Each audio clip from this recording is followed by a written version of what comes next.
Jeff Scott, co-offensive coordinator, Clemson. Don't try to avoid conflict. Go beat it at the line. In his time at Clemson, no coach in the country has recruited and developed NFL-ready receivers better than Jeff Scott. NFL stars DeAndre Hopkins and Sammy Watkins are two of a nation-high 8 Clemson receivers who've been drafted since 2013. And who better to mentor Clemson's incredible walk-on receiver and Burlsworth Award winner Hunter Renfrow than another guy who walked on at Clemson, Jeff Scott. He's a big reason that people now call Clemson Receiver U. He is the co-coordinator for a Clemson offense that does everything well.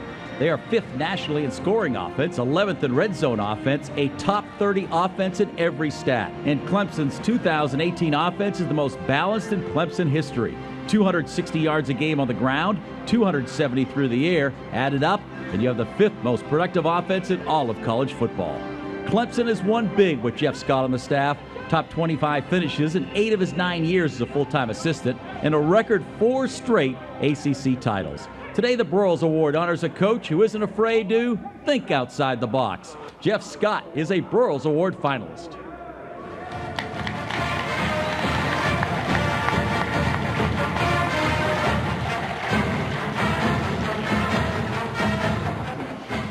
Thank you. So, David, the way I understand it, you told each of us that we had 5 minutes to talk.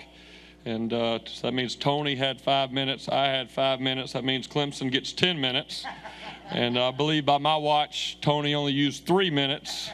So I'm going to use his other 2 if that's okay. This is really a dream come true for me. Ever since I was a kid, I knew I wanted to be a college football coach.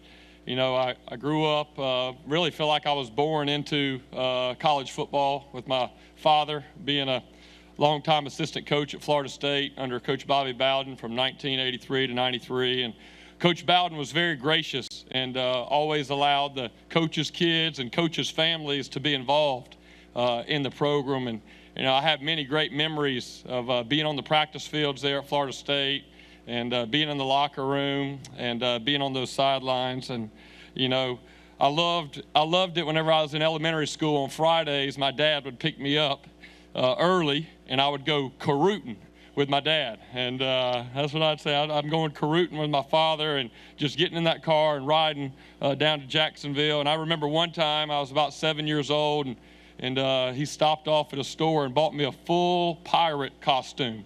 And we were on the way to see a prospect who played for the Appling County Pirates. And so he dressed me up. I'm not even sure if that was legal. I hope I didn't get him in trouble there. But some of my best memories, I can remember sitting in the locker room at Florida State, and I was actually sitting in Charlie Ward's locker, and he's right in front of me on his stool. And here comes Coach Bobby Bowden walking in and talking to the team before they were getting ready to play Miami. And I can remember that moment, being 11 years old, saying, that's what I want to do. And so when I tell you that this is a dream come true for me, I really mean it. And I want to thank my Lord and Savior, Jesus Christ, for without him directing my path, I definitely would not be here today. I want to thank the Broyles family and Broyles Foundation, Betsy, Molly, and Jacob.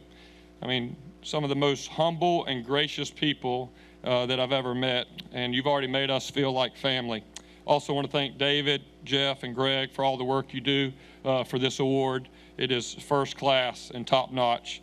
I want to start by recognizing my wife, Sarah, and she's an amazing wife and my best friend, and also an incredible mother to our 3-year-old daughter, Savannah.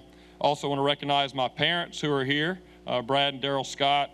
Whenever I found out that I was a finalist, that was one of the first questions I had was if I could bring my parents. And my mom has been there every step of the way, not only being a coach's wife, but also being a mother of a coach. I think there's definitely a special place in heaven for her.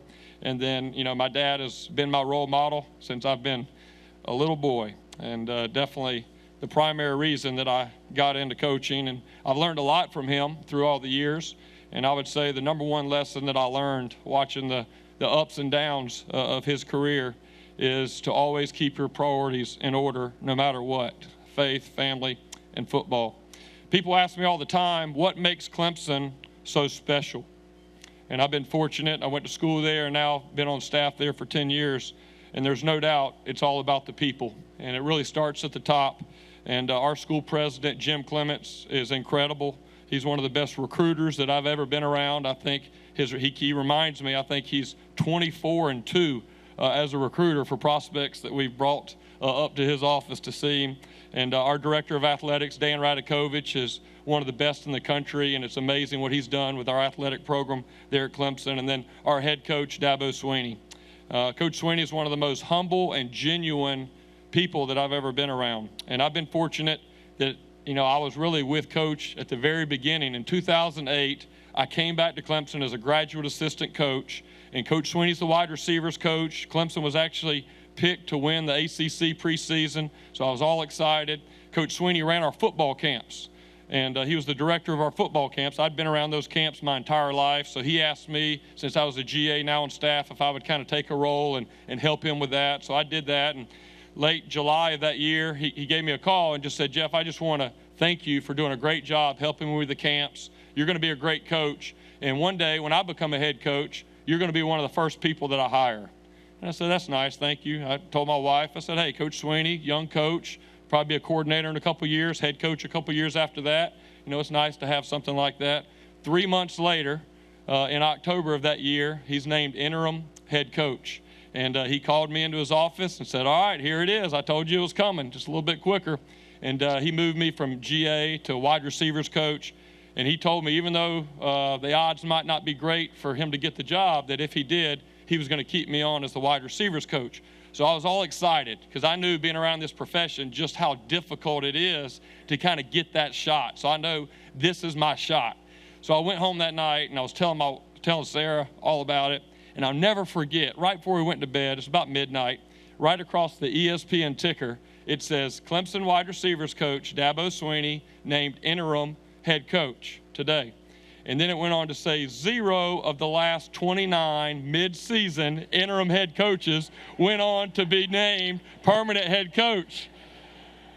So I kind of looked at Sarah and I said, 1 out of 30 ain't bad, So we went on and won 4 of the next 6 games, and he was named Terry Don Phillips, an Arkansas connection, is the one that really believed in Coach Swinney and named him full-time head coach. And, the rest is history. Many of you may remember seeing Coach Swinney get tackled after the national championship game in 2017 after Hunter Renfrow caught the game-winning touchdown.